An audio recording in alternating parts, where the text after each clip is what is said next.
Hello and welcome, my honey globules glistening in the sun. It's SJB here, and today we're playing some BTD6, and we want to do something different for you guys. You probably have seen the fact that there's a lot of ways to not just spend your money in this game, but invest your money in this game. BTD6 is all about the best balance between getting your defense up, getting the right amount of economy going, and making sure you can survive into the late game, doing all of that. And today what I want to do is talk about the most efficient and or least efficient ways to actually farm and or make money in this game. So this is going to mean a lot of experiments for you guys, which I know you love. We got to rush through some of them, but we want to get through all of them, at least to the best of our ability. This is a majority, if not almost all besides the boat, of the ways to make extra money in this game. And we want to go through every single one of them to understand what we're doing with our money. So let's get started. There are obviously tons of ways to make money, as we previously said, but there's none more classic than the banana farm. So what we want to do is we want to build a banana farm at the beginning of the round and look how much money it makes by the end of that round. Now, this is a term that I've kind of coined or just made up, and it is a literally made-up term, so please don't try to correct me on this. I call it efficiency. All right, the efficiency is the amount of money we make per round. You could also average it over, of course, 2 rounds, 5 rounds, 10 rounds, whatever, if it's a little bit more weird, and divide that by the cost that it takes to get that tower or upgrade. So in this scenario, we would have, $1,040 divided by our $80 we make per round, and we get, keep in mind this is on easy, but we get an efficiency of 13. That means it would roughly take 13 rounds for our banana farm to pay for itself. Okay, that doesn't include selling or anything else like that. And the reason why we're talking about this is because it is important to understand how our efficiency changes over time with different towers, different upgrades, different abilities, and different techniques that we can use to actually boost the amount of money that some of our towers can make here. So, that being said, there are changes that we can look at from this. So if we get the 1-0 upgrade here, we're going to start at the beginning of a round so we understand exactly how much money we're making. So in this situation, we just bought the 1-0 banana farm, so we're going to add up the $1,040 plus the cost of the first upgrade, and we get $1,465. Then we divide by the amount of money that we made in that round, which was 120. We went from 300 to 420. So we're going to divide that by 120, and we get a whopping 12.2. So a 1-0 banana farm is going to be more efficient than a 0-0-0 banana farm. The lower the number, the better. It means it takes less rounds to pay for itself. If you could have a tower, for example, a super banana farm that costs $100 and also gave you $100 in a round, it would pay for itself every single round and have an efficiency of 1. The lower, the better. You could also have an efficiency even less than 1 if you were ridiculous, but we don't have to worry about that because the game does not involve all of that. So I know that's a kind of a roundabout way to understand how good a tower is, but it's the best way that we can use math to our advantage. All right, there's obviously a lot more complicated actions that we could use, but it's a nice, easy number form to understand how good a tower is and how well they work. All right, so very quickly, I just want to go over the farm numbers. So I did this on hard, by the way. That you're going to notice these numbers are a little bit different. So you can see the 0-0-0 farm has a 16.5 efficiency ratio. And as we upgrade higher and higher, we generally get better, but not necessarily always better. For example, a 3-0-0 is actually almost 18, which is less efficient than our other banana farms. It doesn't mean it's worse.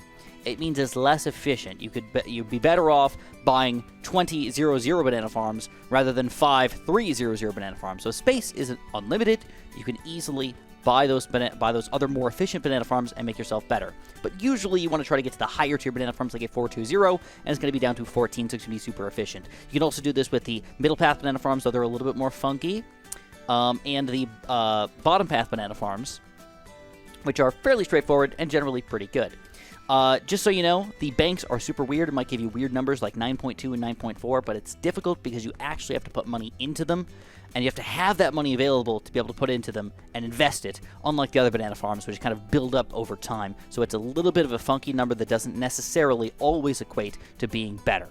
That being said, this is the farm numbers. Now we want to move on and think about the other numbers that we can use. So it's a little sad. I went through a lot of my Google Sheets, and I used to have a really cool chart involving Alchemists. I'm not going to do this over again because I actually know the results, remember the results, but generally speaking, if you're going to get a rubber to gold it is almost always going to be one of the most efficient things you can get in the game. Obviously, as long as you're not playing on chimps or something like that. So, for sure, whenever possible, for around 28, get led to gold.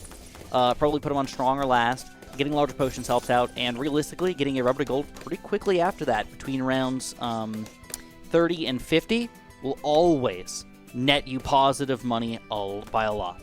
And more money than banana farms or pretty much any other option in the existence. So definitely go for the rubber to gold here. It will be one of your best friends ever.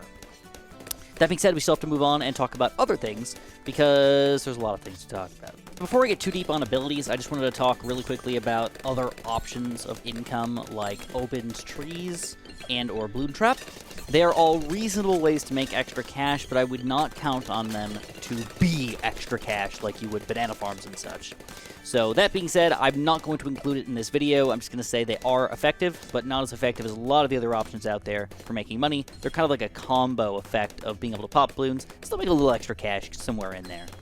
So next up, we're going to talk about these 3 abilities right here and whether or not they are worth it to get based on their ability timer. So we're going to get a supply drop. We're going to go for a support Chinook here. I think we got enough money for all this stuff. We're going to go for support Chinook, and we're going to go for a Druid of the Jungle. And we're going to wait for all 3 of these abilities to come back. Druid of the Jungle's bounty. All 3 of these abilities to come back, and we're going to start using them on round 50 and see how fast they come back compared to each other and how much money we're making out of them.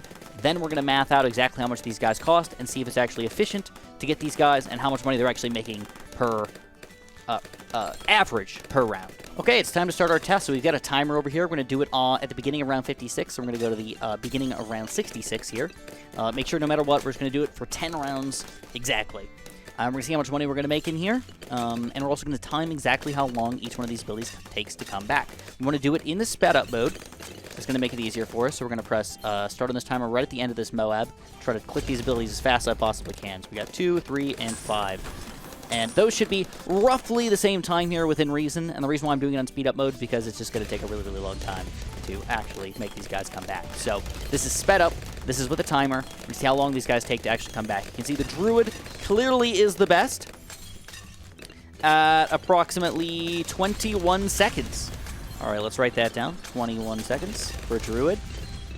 And then the Sniper is going to come up at approximately 30 seconds. And the same thing with the Heli-Pilot at about 30 or 31. All right, good to know. So after only 10 rounds there, our Druid has made $1,200. Our Heli-Pilot has made $6,750. And our Sniper has made $3,600. Now, none of that actually means all that much to us right now because we have to do some math real quick. Wow, that was like a good 5 minutes of math there. A lot more than I thought. But the numbers came back, and they actually make a pretty good amount of sense. The Druid took 21 seconds to come back. For his ability, the Sniper 30 and the Heli-Pilot 31 seconds. Those don't really matter too much. They were just kind of to gauge how long things were going to happen. I didn't realize they were going to be so close together. The amount of money that we made total over 10 rounds, this is important, over 10 rounds, was $1,200, $3,600, and $6,750. And the total cost of the tower was the next level here, $7,400, $12,000, and $18,000. And all of those are just the total that we made, the total that the tower itself cost to get that with no other side upgrades. And then the last number that we have here is our quote-unquote efficiency. Now remember that banana farms were roughly between 14 and, 17 or 18 on the worst end of things. Druid's 61. Sniper's 34 and Heli-Pilot is 27, which means the more expensive the tower, the better the efficiency is going to be, which means the better it is for us to have using as an ability moneymaker.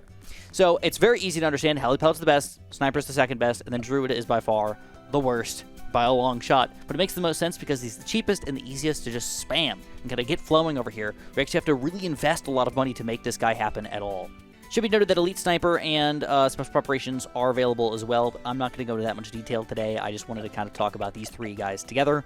But there are some tricks that we need to think about when doing these things. Because that efficiency seems really, really, really bad. Can we make it any better? Woo-wee! What a party we've had so far. So, I actually had to leave for like 2 hours. I kind of forgot where I'm at. But we are back in action, hopefully. What we've done is we've tested out the original 10 rounds for the Druid, the Heli Pellet, and the Sniper, and we found out that they don't make very much money, at least not compared to farms. Don't forget, they do pops and things like that, but as far as making money, they're not exactly the most efficient. Unless we change up the way it works. You're probably mad at me. You're saying, Chris, you're not using these guys right. They're usually better on longer rounds. And what you could do is, if you're really fancy, you can actually slow down the rounds, not even necessarily a significant amount, just enough. Something like a Relentless Glue, a reasonable, or even just a Moab Glue, a reasonable tower that is reasonably strong that can kind of get things going.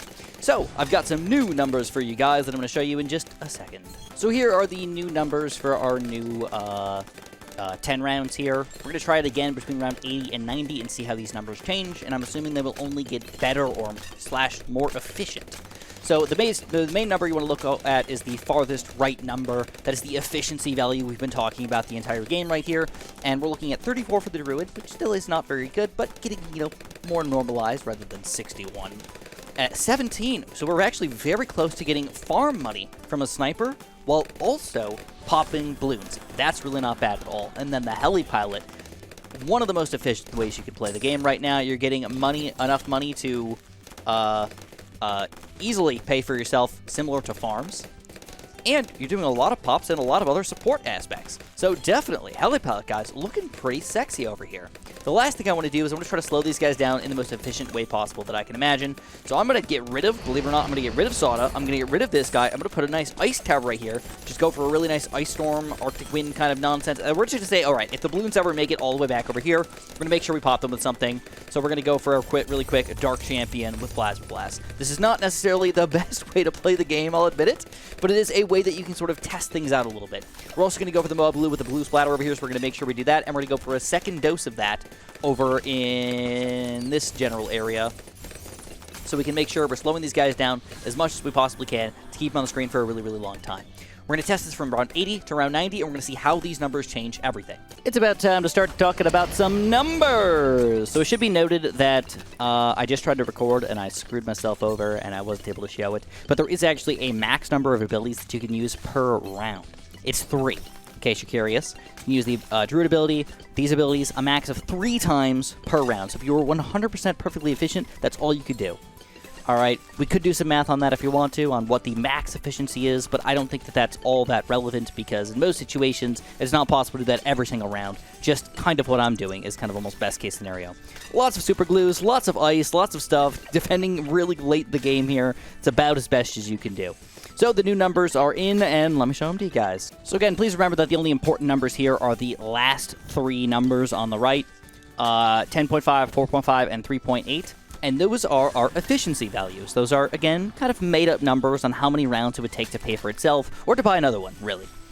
And our Druid was 10.5, which is more efficient than a farm if you're willing to pull off this strategy.